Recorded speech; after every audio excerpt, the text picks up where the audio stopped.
Episode start होता है तो जब शेंग के फादर के फ्रेंड को इनकी शादी का पता चलता है तो वो शी को तोहफे में कैलीग्राफी गिफ्ट करते हैं। इसीलिए शी भी उन्हें रिटर्न में लोटस फ्लावर की ड्राइंग बनाकर देती है और ये वही लोटस फ्लावर होता है जो कि शी ने अपने पिछले जन्म में बनाया था। और हमें यहाँ ये पता चल जाता है कि उसने अपने पिछले जन्म में ये लोटस फ्लावर क्यों बनाया था। असल में वो हिम्मत तो नहीं कर सकती थी कि वो शेंग की तस्वीर बनाए, इसीलिए वो उसे रिप्रेजेंट करने के लिए लोटस फ्लावर बना लेती है। अब बातों ही बातों में शी शेंग से पूछती है कि मैं जिस वन एंड ओनली ड्रामे पर डब कर रही थी उस स्टोरी के बारे में तुम्हें कैसे मालूम। तो ये बताता है कि शेंग का नाम इसकी फैमिली ट्री में और उसी के नाम को देखकर इसका नाम शेंग रखा गया। यहाँ तक कि वो शी को फैमिली बुक में उसका नाम भी दिखा देता है। शेंग शी से कहता है कि मुझे अभी तक वो बात हजम नहीं होती कि जब तुम मुझसे पहली बार मिली थी और मुझे जानना चाहती थी, वो भी सिर्फ सेम नाम की वजह से। तो शी कहती है कि सिर्फ तुम्हारा नाम ही सेम नहीं था बल्कि मेरा नाम भी तो सेम था शी, इसीलिए बस उस टाइम मैं तुम्हें जानना चाहती थी। शायद ये कह लो कि लव एट फर्स्ट साइड हो गया था, मगर अफसोस तो ये है कि तुम्हें पहली नजर में मुझसे मोहब्बत नहीं हुई। तो शेंग कवर करने के बजाय और सच बोलने लग जाता है कि हाँ पता नहीं क्यों ऐसा नहीं हुआ, शायद मैं इस बारे में ज्यादा सोच नहीं रहा था। अब शेंग की शादी हो जाती है, इसीलिए सारी जायदाद सारा बिजनेस उसके नाम हो जाता है और वो फैमिली का हेड बन जाता है। अब शेंग की स्टेप मदर जैसी भी हो मगर लालची नहीं होती। अगर शेंग के फादर ने सारी जायदाद शेंग के नाम की है तो वो ईमानदारी से सारी जायदाद उसके नाम कर देती है, ना कि कोई फ्रॉड करने का सोचती है कि अपने बच्चों को दे दूं। अब शेंग अपना रिप्रेजेंटेटिव जिंग को बना देता है कि सारा बिजनेस ये इसके बिहाफ में संभालेगा, क्योंकि ये तो वैसे भी इसका लॉयर होता है। अब ये बात जब च्वान को पता चलती है कि सारा बिजनेस शेंग के हवाले हो गया है तो इसका बहुत खून खौलता है, क्योंकि इसके फादर ने अपनी पूरी प्रॉपर्टी सिर्फ शेंग के नाम की होती है। च्वान और वैन को कुछ भी नहीं मिलता, इसीलिए च्वान अपनी माँ के भरोसे होता है कि शायद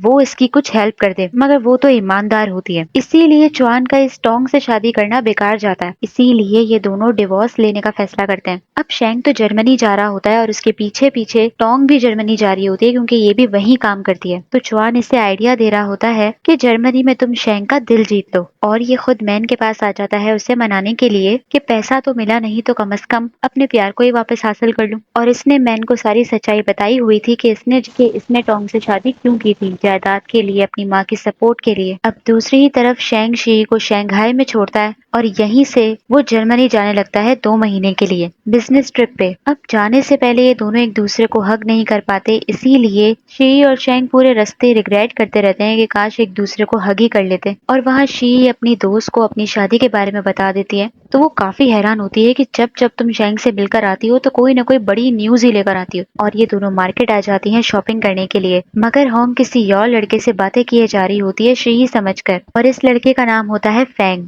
अब होंग और फेंग इस जन्म में आखिर मिल ही गए। अब होंग की मुलाकात इससे पहली बार मार्केट में ही होती है और वहाँ शेंग जर्मनी पहुंच जाता है और ये भी फाइनली अपनी वेडिंग रिंग पहन लेता है। दूसरी ही तरफ अब शेंग को गए हुए 2 महीने हो जाते हैं और वो शी को कॉल करके जर्मनी ही बुलाने लगता है इसी इवेंट को अटेंड करने के लिए, और इससे कहता है कि यहाँ आने के बाद फिर हम दोनों साथ ही वापस शंघाई चलेंगे। शेंग अपनी रिंग वॉशरूम में ही उतार देता है और वहीं भूल जाता है जब उसके घर पे कोई आता है और पता चलता है कि शेंग का जर्मनी का दोस्त टोंग को उसके घर पे ले आता है, वो भी ड्रंक हुई भी हालत में। अब टोंग ने इतनी ड्रिंक पी ली होती है कि उसके दोस्त को उसका घर मालूम नहीं होता, इसीलिए वो उसे शेंग के घर पे ले आता है। शेंग हरगिज नहीं मान रहा होता टोंग को अपने घर में रखने पर, मगर इतनी रात को उसे सड़क पर तो छोड़ा जा नहीं सकता, इसीलिए वो उसे घर में रख लेता है, मगर साथ ही साथ अपने दोस्त भी रोक लेता है। मगर इसका दोस्त इसे दूसरे कमरे में लेके जाने के बजाय शेंग के ही रूम में ले जाता है। अब आधी रात को जब टोंग की आंख खुलती है तो वो शेंग से बात करने चली आती है, उसे ये बताने के लिए कि वो डिवोर्स ले रही है, और बार बार शेंग से यही कहती रहती है कि तुमने इतनी जल्दी क्यों कर दी शादी करने में। और इसे यही लग रहा होता है कि शायद शेंग ने कि अपनी प्रॉपर्टी वापस हासिल करने के लिए शादी में इतनी जल्दी दिखाई, क्योंकि इसे शादी में कभी इंटरेस्ट था ही नहीं। इसीलिए शेंग इसे साफ लफ्जों में कह देता है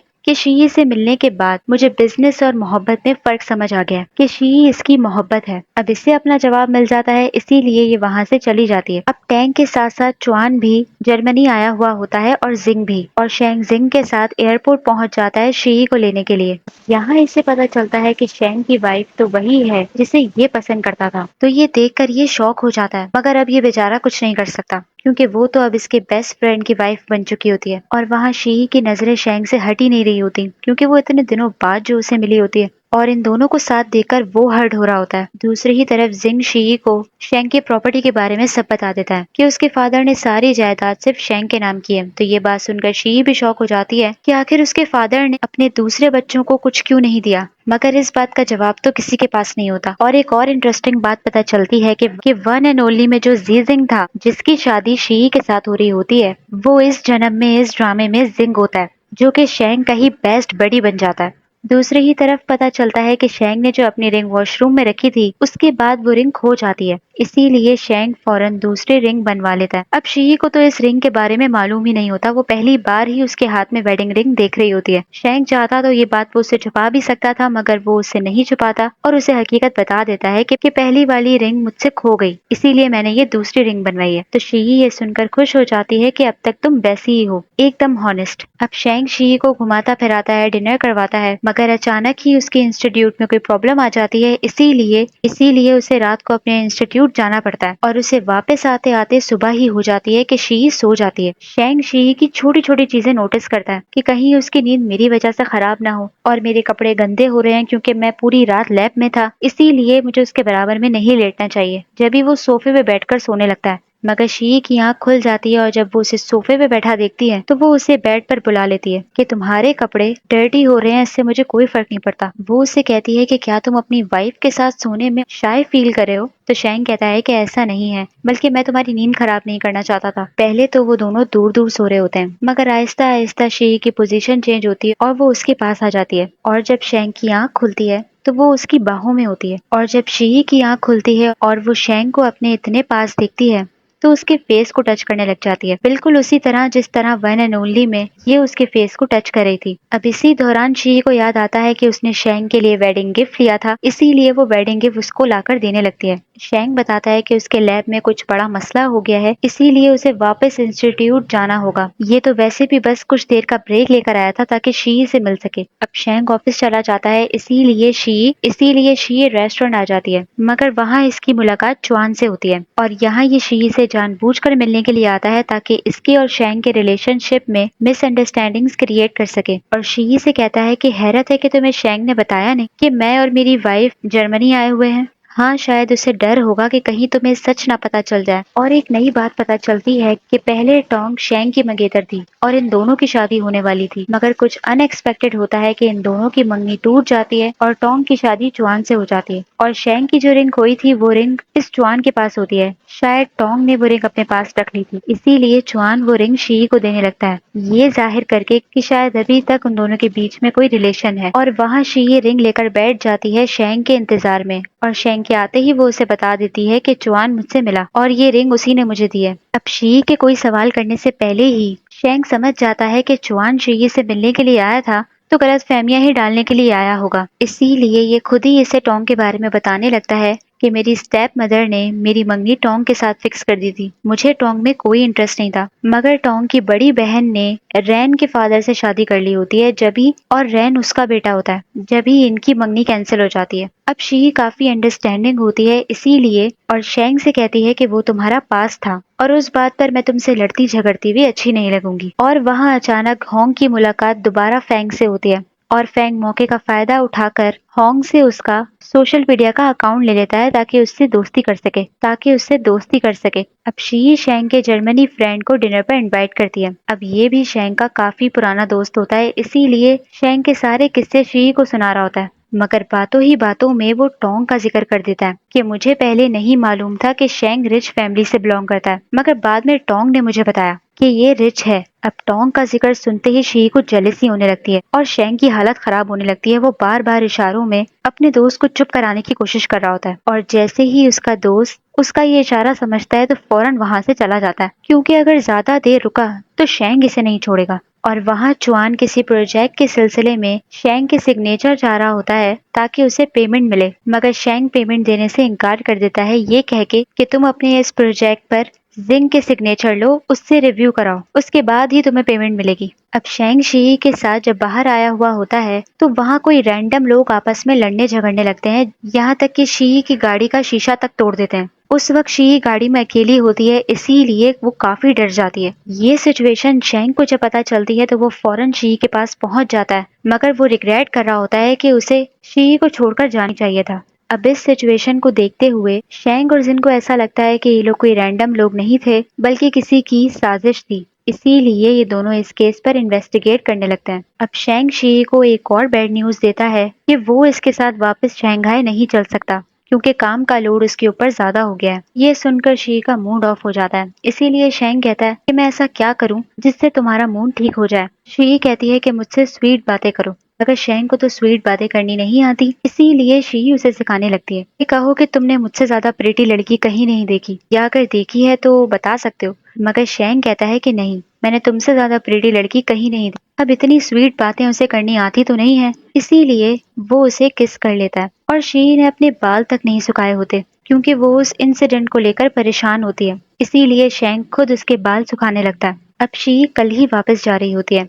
इसीलिए उससे कहती है कि तुम्हें हर हाल में जल्द से जल्द अपना काम खत्म करके वापस आना है। दूसरे दिन वो शी को एयरपोर्ट छोड़ने के लिए आ जाता है और वो वापस शंघाई चली जाती है। और वहाँ जिंग चुआन के प्रोजेक्ट को साइन करना तो दूर, वो तो देख भी नहीं रहा होता, इसीलिए चुआन उससे मिलने के लिए खुद चला आता है। जिंग इसके साथ ऐसा बिहेव इसलिए कर रहा होता है क्योंकि इसे शक होता है कि शायद शी पर जो अटैक हुआ था वो इसी ने करवाया है। इसीलिए चुआन को धमकी देने लगता है क्योंकि शेंग मेरा बेस्ट फ्रेंड है, वो सॉफ्ट हार्टेड है मगर मैं नहीं, इसीलिए अगर तुमने उसे नुकसान पहुंचाने की कोशिश की तो मैं तुम्हें नहीं छोड़ूंगा।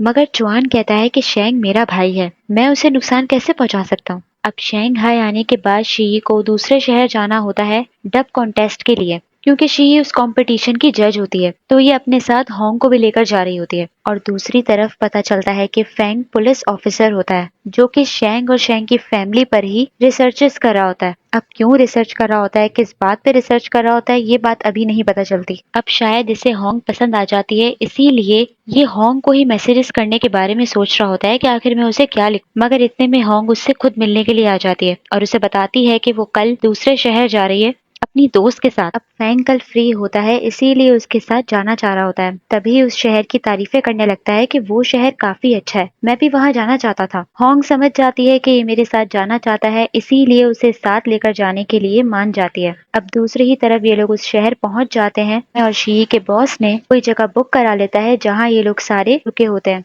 मगर इन लोगों को डराने के लिए माइलिन कहती है कि ये जगह हॉन्टेड है। अब शी हॉन्टेड बातों से डरती है, इसीलिए और शी का बॉस माइलिन को डांटने लगता है कि क्या तुम्हें नहीं मालूम कि शी इन बातों से डरती है। इसके मुंह से ये बात सुनते ही होंग को समझ आ जाता है कि शी का बॉस उसे लाइक करता है, क्योंकि उसके बिहेवियर से साफ समझ आने लगता है। इसीलिए वो शी से कहती है कि अगर शेंग को ये पता चल जाए कि तुम्हारा बॉस तुम्हें पसंद करता है तो क्या वो जेलस होगा। तो शी कहती है कि मे बी, शायद हो भी सकता है। अब ये जानने के लिए कि शेंग जेलस होता है या नहीं, शी उसे अपने बॉस के बारे में बता देती है कि मुझे लगता है कि वो मुझे पसंद करता है। मगर शी के कुछ बताने से पहले ही शेंग को उसके बॉस के बारे में सब मालूम होता है। उसने पहले ही उसकी सारी हिस्ट्री निकाल ली होती है और वो इतना हॉनेस्ट होता है कि साफ शी से कह देता है कि हाँ, मैं जेलस हो रहा हूँ और मुझे फर्क पड़ता है, इसीलिए अब तक मुझे तुम्हारे बॉस का नाम भी याद है। अब शेंग जेलस होने लगता है, परेशान होने लगता है कि मैं यहाँ इतनी दूर बैठा हूँ और वो वहाँ शी के साथ है। दूसरी ही तरफ शी को बचपन से ही अपने पिछले जन्म के नाइटमेयर्स आते हैं, सारी वार वगैरह उसे दिखती रहती हैं, इसीलिए वो अकेले रहने से डरती है। यहाँ पर भी वो अकेले रहने से डर रही होती है जब भी शेंग को कॉल मिला लेती है ताकि वो इसकी सोने में मदद कर सके। इसीलिए शेंग इसे सारी टीज के नाम सुनाने लगता है, जिसे सुन सुनकर शी सो जाती है। अब शेंग शी के लिए और परेशान हो जाता है कि वो वहां पर अकेली है और रात में वो डर भी रही है, इसीलिए वो रैन को उसके पास भेज देता है। अब रैन को भी पुराने शेंग की हिस्ट्री के बारे में सब पता होता है, मगर हैरत की बात तो ये है कि शेंग ने अपने लोगों के लिए कितना कुछ किया, इतनी वार जीती, इतने अच्छे काम किए, मगर हिस्ट्री में उसका नाम बैड इंसान में लिखा जाता है और कुछ बातों के अलावा उसके बारे में हिस्ट्री में ज्यादा कुछ नहीं लिखा होता। इसीलिए शी शेंग पर रिसर्चेस कर रही होती है, ये साबित के लिए कि वो बुरा शख्स नहीं था, जब भी वो उसके बारे में लिखती रहती है। अब शी अपने कंपटीशन वगैरह से होकर वापस आ रही होती है और शेंग को शी की इतनी फिक्र हो रही होती है कि वो अपना काम जल्दी खत्म कर लेता है और वापस उसी शहर आ जाता है जहाँ पर शी है। और शी जब शेंग को वहां मौजूद देखती है तो वो बहुत ज्यादा खुश होती है क्योंकि शेंग ने उसे आने से पहले इन्फॉर्म नहीं किया था। शेंग वहां सारे लोगों से बहुत अच्छे तरीके से मिल रहा होता है, मगर जब उसकी नजर शी के बॉस पर पड़ती है तो वो उसे इतने गुस्से में घूरता है जिससे साफ लग रहा होता है कि वो कितना जेलस हो रहा है। और उसे कुछ ना कहकर भी वो उसे अपनी आंखों से सब कह देता है। अब शी को बहुत खुशी होती है जब शेंग जेलस होता है, इसीलिए वो उससे पूछने लगती है कि तुमने उसे ऐसी लुक क्यों कराई। तो शेंग कहता है कि वो अपनी रिस्पेक्ट भूल गया था, इसीलिए मैं उसे थोड़ी रिस्पेक्ट दे रहा था। और ये शी से कहता है कि मेरा सारा काम खत्म हो गया है, इसीलिए मैं वापस नहीं जाऊंगा। अब इतने में ही बहुत तेज बारिश होने लग जाती है, मगर इतने में ही वहां शी का कोई वर्कर उसे मिलता है जो कि शेंग के बारे में पूछने लगता है कि आखिर ये है कौन। तो शी उसे बताती है कि ये मेरा हस्बैंड है। अब शी के मुंह से ये सुनते ही शेंग को बहुत खुशी होती है। अब जब वो शेंग को अपने रूम में लेकर आती है तो रैन वहां से पहले ही जा चुका होता है, क्योंकि उसे पता चल जाता है कि शेंग वापस आ गया है, इसीलिए उसका काम पूरा हो जाता है। अब शेंग का दिमाग तो वही होता है कि शी ने उसे अपना हस्बैंड कहा था, इसीलिए उससे पूछता रहता है कि तुमने उस टाइम मुझे क्या कह के बुलाया था। तो शी फौरन प्रिटेंड करने लगती है कि क्या कहा था मुझे नहीं याद। अब ये दोनों पूरा भीग जाते हैं और काफी ठंड हो रही होती है, इसीलिए शी टेम्परेचर ऑन करने लगती है, मगर शेंग उसे टेम्परेचर ऑन करने से मना कर देता है। अब शेंग जो इतना इनोसेंट, इतना अनरोमांटिक है, क्योंकि शी से ज्यादा शाय हो जाता है, मगर अब ये पहली बार रोमांटिक हो जाता है। पहले शी उसे रोमांटिक होना सिखा रही होती थी, मगर अब लगता है कि शायद वो सीख गया है और ये दोनों एक दूसरे के साथ रोमांटिक हो जाते हैं और नाइट स्पेंड करने लगते हैं और यही एपिसोड खत्म हो जाता है। तो आप लोग मुझे बताइए आप लोग को एपिसोड कैसी लगी। लाइक और सब्सक्राइब और कमेंट करना ना भूलिए। Thank you so much.